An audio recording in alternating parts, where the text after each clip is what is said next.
Pessoal, abriu a porteira de vez. O governo Lula está tomando de goleada.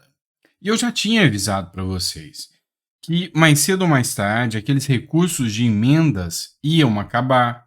Já ia criar uma certa comodismo, né? Um certo comodismo com os cargos que o Centrão já negociou com o Lula e que o toma lá da cá, a articulação do governo Lula ia cair. E que aí as pautas conservadoras iam passar de goleada. É exatamente isso que está acontecendo. Dá uma olhada nessa matéria da Gazeta do Povo. Desarticulação do governo no Congresso dá espaço para avanço de pautas conservadoras. Quando a gente fala desarticulação, quer dizer que o governo não está com moral nenhuma no Congresso Nacional. Nem a base do Lula está satisfeito com o Lula. Vou ser sincero com vocês que eu acho que tem deputado petista que logo logo vai colocar adesivo no carro, volta Jair. De tão grave que o negócio está, não estão nem um pouco felizes com o Lula. Saiu uma conversa vazada num grupo de WhatsApp do PT, onde os deputados do PT falavam que o Lula dá mais coisas para aqueles que são contra, ou seja, que não dá nada para a base. Está dando mais para o Centrão. E aí estão revoltados com Lula e falaram até impossível impeachment. Olha o que essa matéria aqui do Gazeta do Povo falou. A desarticulação na base governista no Congresso Nacional tem impulsionado os avanços de projetos importantes para a oposição. As chamadas pautas de costumes.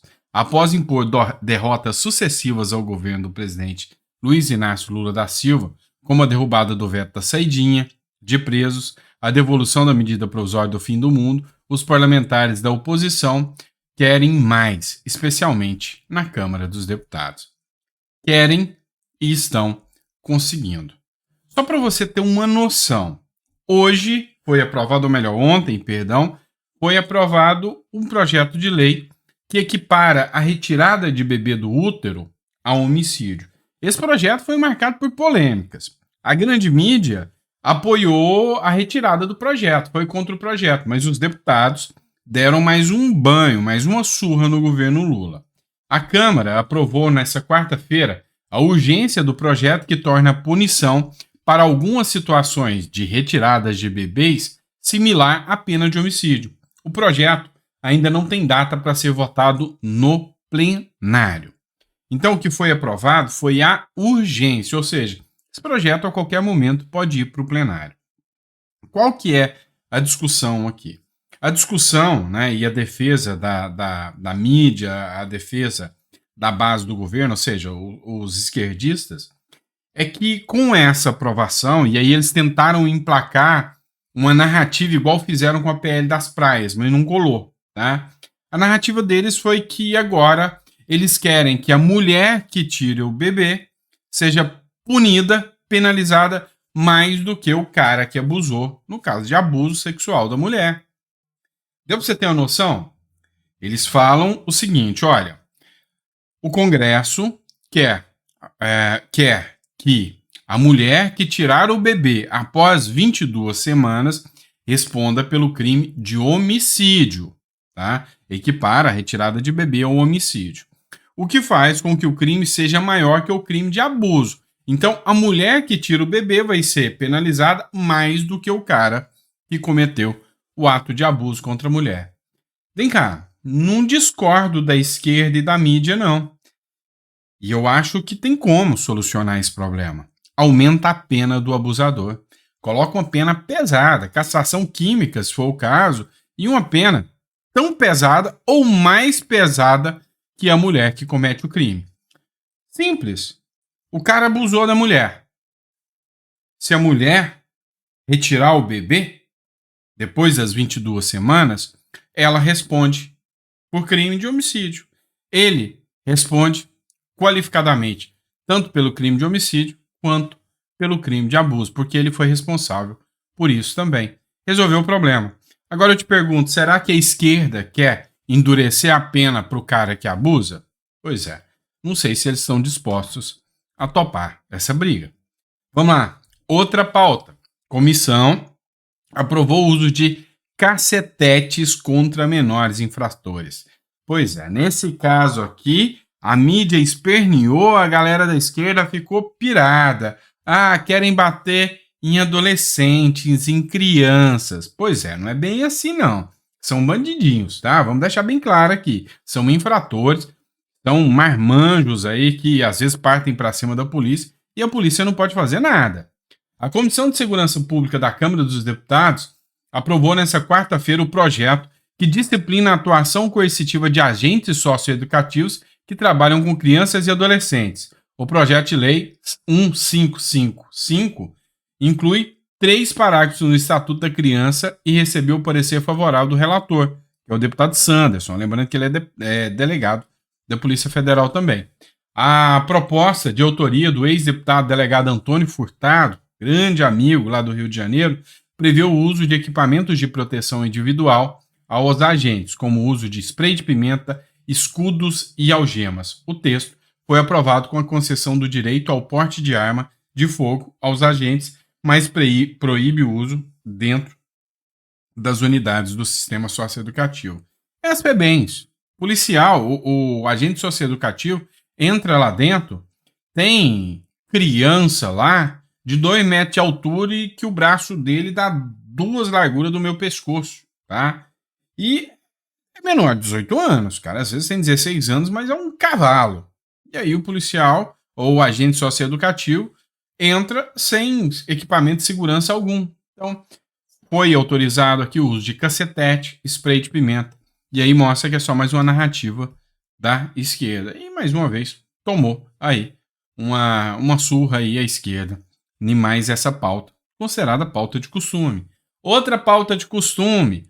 Câmara aprova urgência de projeto que limita a delação premiada. Pois é, essa aqui gerou um bafafá grande, porque os petistas estão argumentando que isso aqui vai ajudar o Bolsonaro.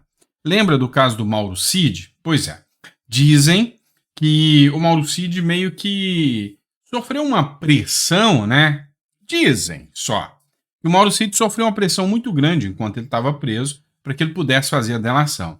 Dizem também que o Felipe Martins, e eu vou falar do Felipe Martins ainda nesse editorial, também está sofrendo pressão, está sendo preso injustamente e estão tentando forçar ele a fazer uma delação premiada. Segundo o projeto de lei que foi aprovada, a urgência nesse projeto de lei, a delação premiada não pode ser homologada se o agente estiver preso, se o sujeito estiver preso. Para quê? Para evitar que a prisão seja utilizada como medida coercitiva para forçar ali a delação premiada. O Gilmar Mendes usou isso contra a Lava Jato. Ele falou que o que a Lava Jato fazia, prendendo políticos corruptos, mantendo eles presos, forçando uma delação premiada, era uma tortura. Pois é. Hoje o STF faz a mesma coisa com os aliados do Bolsonaro.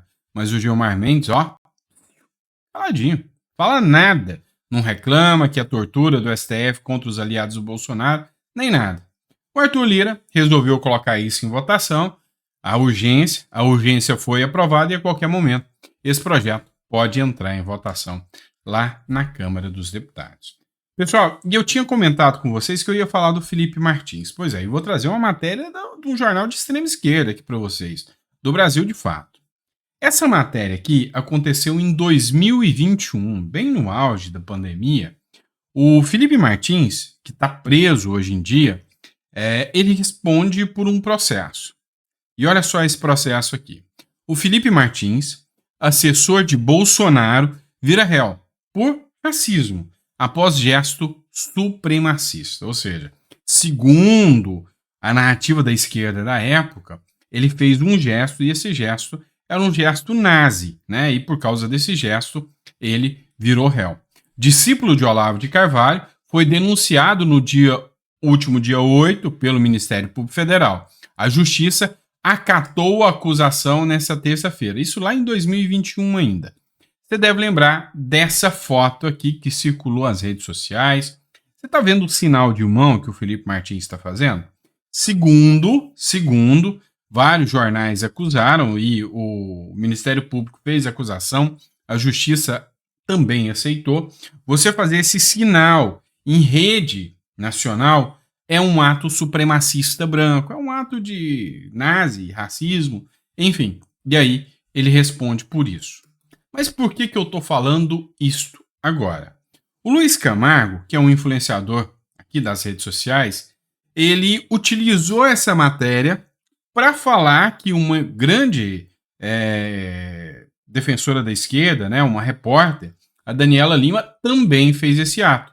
Então ele falou que a direita devia fazer a denúncia contra ela a respeito do caso também. E ele aqui escreve, né? Absurdo. Daniela Lima faz símbolo supremacista branco em rede nacional. E aí ele coloca aqui duas imagens em que ela está fazendo um símbolo bem semelhante, né? Ou melhor, igual ao do Felipe Martins aqui. E aí ele pergunta, né, na postagem dele, se ela também vai ser denunciada ou não. E no seu ponto de vista, você acha que não tem nada a ver? Isso é uma gesticulação? E eu defendo isso, tá? Eu acho que o Felipe Martins não cometeu gesto supremacista branco de jeito nenhum. Acho que foi um momento... Ele mesmo falou, cara, eu tava arrumando a lapela. E assim como também acho que a Daniela Lima não cometeu de forma alguma um ato supremacista branco.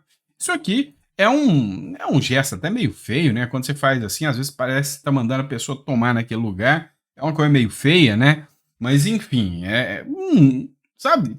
É um tipo de narrativa tão tosca que deturpa o discurso político sério. Porque assim, sabe? É uma coisa insana. Você pensar que o Ministério Público tá gastando rios de dinheiro, porque sai caro o pagamento do Ministério Público, da atuação, mover uma ação como essa, a justiça aceitar. E assim, parece uma questão ideológica. Por exemplo, a Daniela Lima não vai ser denunciada, e nem deve, na minha visão, assim como o Felipe Martins também não deveria. Essa é a minha opinião, e a sua? O que você coloca nos comentários aí? E aí, falando ainda em narrativa, vamos para a tal das fake news, né? Olha só. A mídia resolveu bater de cima do gabinete da ousadia, ou gabinete do ódio mesmo, ou gabinete do amor, depende do jeito que você quer falar, do governo Lula. Não é do Bolsonaro não, é do governo Lula mesmo. Olha só essa matéria do O Antagonista. Foi criticada por vários influenciadores, por deputados também. Exército do Zap, do Instituto Lula, vai entrar no inquérito das milícias digitais? Foi uma pergunta. Alvo da Lava Jato, o Instituto Lula mobilizou cerca de 100 mil militantes do PT para propagar pelo WhatsApp mensagens a favor de Lula durante a campanha eleitoral de 2022. E aqui a grande pergunta, efetivamente, é esta. Será incluído dentro do inquérito das milícias digitais? Será que o Alexandre de Moraes vai mandar investigar o gabinete do ódio do PT, ou o gabinete do ódio só existia à época do ex-presidente Bolsonaro, e tinha vários apoiadores do Bolsonaro, né, que já foram questionados aí. Eu lembro que tinha uma moça, Paula Marisa, teve suas contas suspensas, a própria Bárbara do Te Atualizei, o Pilhado tá alvo de inquéritos, aí, além de muitos outros que foram, inclusive deputados, um monte de gente, Leandro Rochel, um monte que foi alvo aí de ações, né, desse inquérito das fake news aí, né, o inquérito do fim do mundo, né, como ficou conhecido. E aí a pergunta vai valer para os dois lados, é o que se faz ou quem faz? O Rogério Marinho também resolveu tomar medidas sobre isso. A oposição quer investigar o gabinete do ódio do PT, e aí é isso que vocês estão vendo mesmo, tá? É o gabinete do ódio do PT sendo falado assim pela Globo News. Para você ver que a situação do governo Lula não está nada fácil. O governo fala que é só uma ilação, mas tem provas, tá? E o Rogério Marinho falou que vai levar isso a cabo. O líder da oposição no Senado, Rogério Marinho, pediu ao Tribunal de Contas da União que investigue o possível uso de recursos públicos pelo governo Lula para a disseminação de ataque a opositores e adversários políticos nas redes sociais. Na representação, o senador pede a adoção de providências para apurar a atuação de um chamado Gabinete da Ousadia, que seria uma contraposição ao gabinete do ódio, que funciona dentro do Palácio do Planalto durante a gestão de Jair Bolsonaro. Ou seja, tinha dentro da gestão do Jair Bolsonaro o gabinete do ódio. Agora virou o gabinete da ousadia e do amor, né? Mas a verdade é uma só. É para queima de reputação, é para espalhar desinformação sobre o que acontece no governo Lula, né?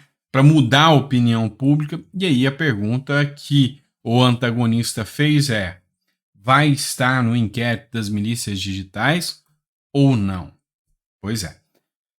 Eu acho que não, tá? Eu sinceramente duvido muito que vai estar em qualquer inquérito aí, né? Acho que não vai dar em nada mais uma vez.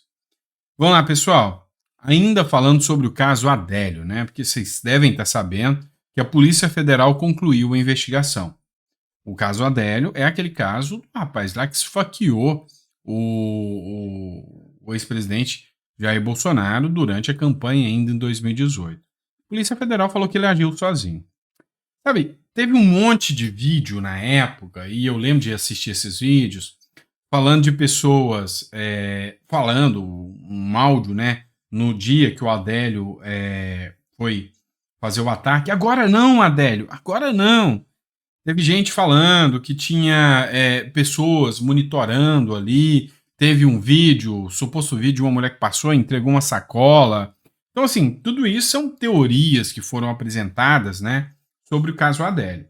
Mas outras coisas não são teorias. Como, por exemplo, foi constatado que ele teria dado entrada no Congresso Nacional. Mas por quem? Foi constatado que advogados fortes, né, ricos, apareceram do nada, brotaram do chão para defender o caso Adélio. Que interesse esses advogados têm? Quem pagou? Foi pro bono? A responsabilidade é do advogado que foi lá pro bono? Não. Acho que o Adélio não é criminoso, não foi ele, eu vou lá defender? Não foi. O próprio advogado, num vídeo, ele falou: olha, quem me pagou é o cara que tinha interesse no fim do Bolsonaro. Tem um vídeo, pessoal. E aí, aconteceu um caso interessante também nesses dias, né? Matéria do Pleno News: ação contra advogado de Adélio, PF apreendeu jatinho e Porsche. Pois é, um jatinho e um Porsche. Um advogado que tem um jatinho, que tem um Porsche, perderia tempo num caso pro bono do Adélio à toa? Estranho, né? Nessa terça-feira, a Polícia Federal realizou uma busca e apreensão contra o advogado do Adélio Bispo, Fernando Magalhães. Na ação, um carro da marca Porsche e um jatinho foram apreendidos. A suspeita é que o jatinho e o veículo tenham sido adquiridos com recursos de origem criminosa. A aeronave tem suas iniciais de Fernando Magalhães na sua fuselagem e o valor estimado em cerca de R$ 1 milhão. Pois é. E aí a grande questão é: por que um cara desse se interessou no caso Adélio? Tem alguém forte por trás? Ou a Polícia Federal tá certa em dizer que agiu sozinho? Pois é, estranho esse caso, né? O que você acha sobre isso? Coloca no comentário que eu quero saber, tá bom? Abraço, pessoal, fica com Deus. Daqui a pouco, meio-dia, a gente tá de volta com mais um editorial para vocês. Abraço e até a próxima.